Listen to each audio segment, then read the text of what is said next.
అబ్బా నిన్ని అలా పిల్లలు షెడుగులు ఉంటున్నారు వాళ్ళ ఉన్న కాడ ఉండనే ఉండరు. ఒక్క కాడ కాలు నిల్వనే నిలవదు. హైదరాబాద్ మీర్పేట కాడుండే ఓ పిల్లగాడు కొద్ది పరిశాన్ చేసిండా ఎట్లా కిడ్నాప్ అయిండని ఇంటోళ్ళు అయితే అన్నం నీళ్లు ముట్టకుండా ఒక ఏడుపు కాదు. పోలీసు వాళ్ళు అయితే సీసీ ఫుటేజ్లు అన్నీ జల్లెడబట్టి మొత్తానికైతే ఆ పిల్లగాని జాడ దొరకబట్టిర్రు. మరి ఆ రెండొద్దులు ఇంట్లో చెప్పకుండా ఏడిపోయిండు ఏం కథ అరుచుకొని వద్దాం పారి. నీ పిల్లగాని ముక్కుల తొక్కు ఇంటిల్లాదులను పోలీసులను ఎంత పరిశాన్ చేసినవురా బుడ్డోడా. ట్యూషన్ కాని చెప్పి జేబులో 1000 రూపాయలు పెట్టుకొని ఆయన తిరుపతి పోయిండట ఈ పిల్లగాడు. అరే ట్యూషన్ కాని పోయినోడు ఇంకా రాకపోయా అని ఇంట్లో తల్లిదండ్రులు మస్తు టెన్షన్ పడ్డారు. ఇక పోయి మీర్పేట పోలీసు వాళ్ళకి కంప్లైంట్ ఇస్తే వాళ్ళు సీసీ కెమెరాలు అన్నీ చూసి ఎవరిదో బండి మీద ఎక్కిపోయిండని ఇరకబట్టారు. ఆ బండి ఆయన దొరకబట్టి అడిగితే అమ్మతోడు సార్ నాకేం తెలియదు సార్ లిఫ్ట్ అడుగు తెచ్చిన సార్ అని చెప్పిండు. ఇక ఆయన నిజమే చెప్తున్నాడని ఇరకబట్టి పట్నంలో ఉన్న సీసీ కెమెరాలన్నీ గాలిస్తే కాశీగూడ రైల్వే స్టేషన్లో తిరుపతి పోయే రైలు ఎక్కిండని తెలుసుకున్నారు. సీన్ కట్ చేస్తే పిల్లగాడి ఇయాల మంచిగా తిరుపతి ఎంకన్నా దర్శనం చేసుకొని మంచిగా అనిపించిండు. ఇక టీవీలలో వార్తలు చూసిన వాళ్ళు ఈ పిల్లగాడు ఒక్కడి తిరుగుడు చూసి ఈ పిల్లగాడు ఆ పిల్లగాడేనా అని అనుమానం వచ్చి దగ్గర పోయి ఆరా తీసిరట వివరాలన్నీ. ఇక ఒక్కనే వచ్చినా అని చెప్పే వరకు ఆయన పోలీసు వాళ్ళకి ఫోన్ చేసి పిల్లగాన్ని అప్పచెప్పిరట. ఇక తిరుపతి పోలీసు వాళ్ళు మీర్పేట పోలీసు వాళ్ళకి మొదలవిచ్చిరు.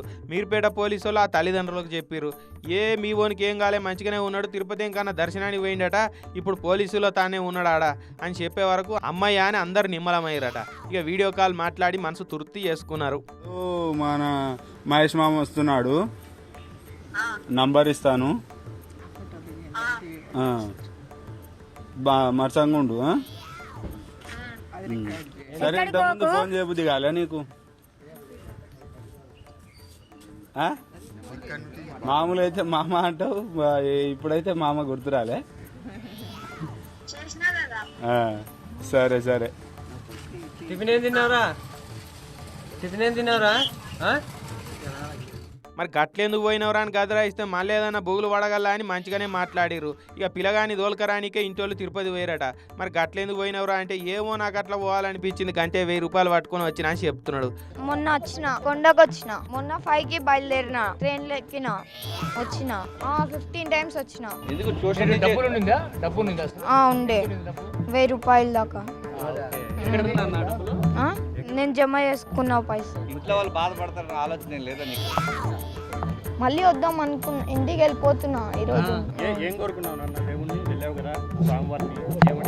అవన్నీ చెప్తారా మరి ఇంట్లో చెప్పొద్దారా అంటే జవాబు లేదుగా.